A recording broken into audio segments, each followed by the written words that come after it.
Yesterday, for the first time since 1973, the U.S. House of Representatives voted to pass a State Department and foreign assistance spending bill without the Helms Amendment, which is a provision that blocks U.S. funding for abortions overseas. The appropriations package also included a permanent repeal of the measure which prohibits U.S. funding for organizations that provide access to, promote, or provide information about abortions. The full spending bill passed by a vote of 217 to 212, with 3 Democrats voting no. With me now to talk about this and more from Capitol Hill is Congressman Mike Johnson. He serves as the vice chair of the House Republican Conference and as a member of the House Judiciary Committee. He represents the 4th Congressional District of my home state of Louisiana. Mike, welcome back to the program. Hey, Tony, great to be with you as always. All right, let's start. I want to get into some of the press conferences and the calling out of Nancy Pelosi on the Capitol Hill for some of the draconian actions that she is taking. But first, let's talk about the appropriations bill. We see this is historic, where we see the Democrats pushing forward with abortion funding.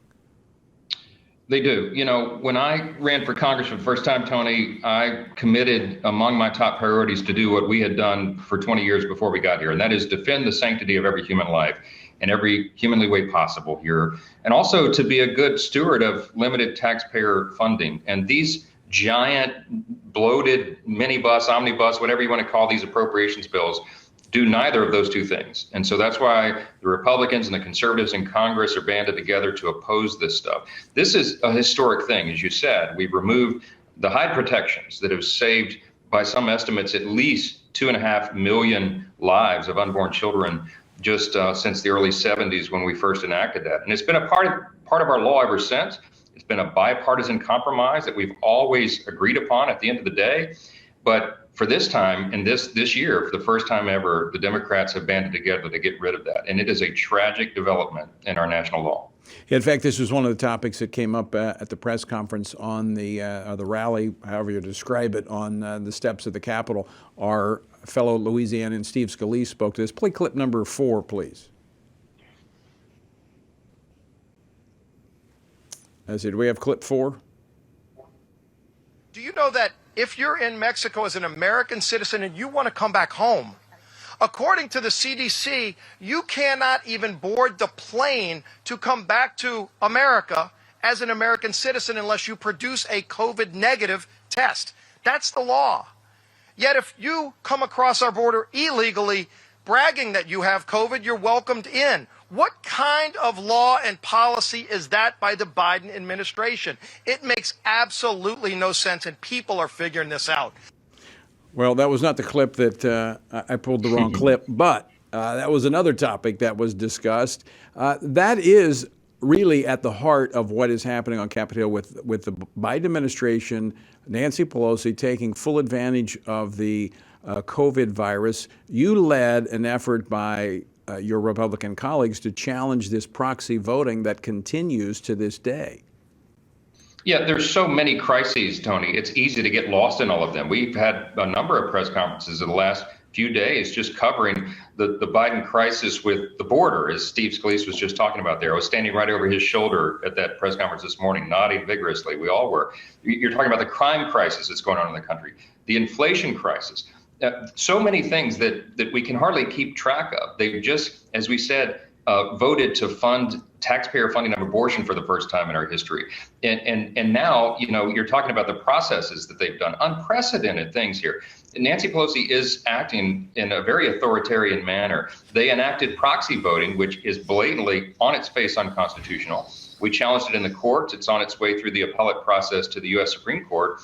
We've made the argument that much of what's been done has been done unlawfully because the Constitution uses specific language about how the elected representatives of the people are supposed to be here to gather together to do the important work of this self-governing republic. And when they're not here, when they're literally phoning their votes in, it doesn't work the right way. And that's why I think in some ways they're allowed to get away with a lot of this. Well, and I've been kind of on this issue, and so I'm going to stay on this issue because I think this is a significant issue I think now that she has about a three vote margin in terms of the majority. Yes. So that's right. And in Congress, historically, if you're not there, you can't vote. And so you have to get all of your people there. And if you've got a piece of bad legislation, you've got to really work hard to get it passed. And so if she had 3 people who were sick or 3 people who were out doing something else, she wouldn't be able to pass it. But she continues this proxy voting now for over a year, saying, oh, we have to have it because of COVID. While some of these members of Congress, I think there's about, it's less than a dozen that haven't been there at all, but you've got some that haven't even shown back up. How can they be doing the work of the people? Others you've got going out doing fundraisers, but they're phoning in their votes. No, you're making a very critical point, Tony, because the effect of this policy is it actually gives her a much broader margin than she actually has on paper. And the reason for that is there's a lot of constitutional conservatives in the Congress who have vowed not to vote by proxy. I'm one of them. Of course, we're not going to engage in an unconstitutional vote. And so you have a swath of the Republican Party that is not participating. And so if we get detained in traffic or we get quarantined because of exposure to COVID or what have you, we literally cannot be here. And so our vote cannot count. Whereas on the other side of the aisle, the Democrats, they can gather up as many proxy votes as they need and present them every single time. So it's one of the ways that they have been able to advance this radical leftist agenda on the country. And again, we're arguing very simply, they're doing it in an unconstitutional manner. It may be a footnote in history, but it's a very, very important issue. Well, it's an extremely important issue when you see the types of measures that are being passed, like what we're just talking about here, appropriations bills going forward for the first time in 44 years without the Hyde and Helms amendments on them that restrict taxpayer money going to fund abortion. Hasn't happened since Hyde. It's now happening, and it's in large part, I would say, because you have the proxy voting that Pelosi has in place. I think that's right. And not to mention the bloated numbers on these appropriations bills. They're increasing federal funding of many of the departments of the federal agencies and departments by 30-40% each. I mean, remember, we have over a $28.5 trillion federal debt. I encourage your listeners, your viewers, to pull up U.S. debt clock on their smartphone real quick and look at that. It'll give you real heartburn. But our colleagues here on the other side of the aisle, these radical socialist Democrats, they don't care a whit about the federal debt. In fact, they've all subscribed to modern monetary theory. They say just say print more money and we'll go further in debt. There's no impact for that. No. But of course, we see the reality. Those are fantasy economics. We live in the real world. Well, we see inflation going up, the highest in 20 years, on and on and on. Exactly. Prices going up, inflation, what gains were made. We talked about this yesterday with Kevin Brady. The real gains that have been made for families in terms of real spending power has been eaten away by this administration in just 6 months.